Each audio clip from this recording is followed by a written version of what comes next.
welcome to this deep dive. And, today it's a little different. We're going to be looking at a conversation with the philosopher Francesc Torralba, and not just his book, The Meaning of Life, but an actual dialogue about. Oh, that's so cool. I always feel like I get so much more out of a conversation than just reading the words on the page. So I'm excited to see what kind of extra insights we get from this dialogue with Torralba. Totally. And I think you're going to really like some of the themes. We'll be looking at why children are so fixated on death. Oh, interesting. Yeah, we'll also be talking about how, seeing life as a train journey, as a metaphor, how that can help us find more meaning. And then we'll also be looking at if there is such a thing as a tyranny of usefulness and whether we need to kind of escape that. I love that. Tyranny of usefulness. That's such a great way to put it. And it's so true. We're constantly bombarded with messages about being productive and achieving things. But what about the things that just bring us joy and make us feel alive? Like, where do those fit in?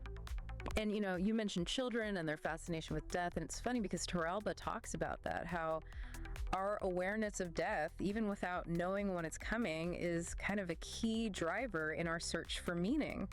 He even suggests that, if we were immortal, if we lived forever, we might not even bother asking what's the point of it all. Yeah, that's so true. I mean, it's like our mortality is what gives life meaning, Totally. And you're right. Kids are just naturally curious about these big questions like death. Torralba, he actually shares this really great story about a child who asked, why do we have to die? Yeah. Oh, wow. Which is a cool question that, most adults just don't want to deal with. But children just approach it with this raw, unfiltered curiosity. It's amazing. I love that. And it really makes you think, when did you first kind of grapple with the idea of your own mortality? Was it an event or a conversation or just this sort of slow realization that we all face? I think for a lot of us, it's probably a combination of things, but it is a profound moment when you really start to think about it. And speaking of grappling with big questions, Torralba, he uses this really powerful metaphor to help us think about life and meaning, and it's the metaphor of a train ride. Oh, I love the train metaphor. It's so vivid. It is, isn't it? Yeah, it really makes you think about, we're all on this train and we don't really know where it's going or when it's going to end. Right, we didn't choose to get on. We don't know where we're going. We don't know when our stop is. Yeah, and it really forces you to kind of think about how you're spending your time on the train. Are you making the most of the journey? Are you connecting with the people around you? Or are you just kind of sitting there staring out the window, waiting to arrive at some unknown destination? Totally. And he actually tells this really interesting story in the dialogue about a man who gets off the train really happy when his time comes, and he's just content with the journey that he had. It's a good reminder that the destination isn't everything. So true. And it makes me think about something else Torralba brings up, which is this idea of the tyranny of usefulness. Like, are we too obsessed with what's useful and practical in a kind of narrow sense? Does everything have to lead to a job or money or some kind of achievement that you can measure? That's such a great question. And he uses these really interesting examples to illustrate his point. He talks about things like music and nature and philosophy, pursuits that aren't always seen as quote unquote useful, but they bring us so much joy, so much meaning. They help us connect with something bigger than ourselves. It's true. Those are the things that make life worth living, Totally. And it's kind of sad how often those things get undervalued by society. So I'm curious, what are your useless passions, the things that you do just because they light you up? Good question. Yeah. Why do you think society so often pushes those things to the side? They don't really matter. Yeah, it's a lot to think about, right? Yeah. And it's so easy to get caught up in, what we should be doing or what society expects of us, that we forget to make time for the things that really matter to us, the things that bring us joy. Totally. And, it's interesting you mentioned joy because Torralba talks a lot about that in this conversation too, how finding meaning isn't about being serious and somber all the time. Right. It's not all doom and gloom. Yeah, exactly. He seems like he has a good sense of humor himself, and he really emphasizes that laughter and playfulness are just as important as deep contemplation when it comes to living a good life. Absolutely. It's about finding that balance, right? Yeah, finding that balance between lightheartedness and seriousness, between, looking inward and engaging with the world around us. Totally. And it's important to remember that we all come to this search for meaning with our own unique experiences and beliefs and values. Exactly. There's no one right answer to these big questions. Right. It's such a personal journey. And that's actually why I think these kinds of conversations are so valuable. They expose us to different perspectives and help us to question our own assumptions. Totally. And it's interesting what Torralba says about the limitations of science.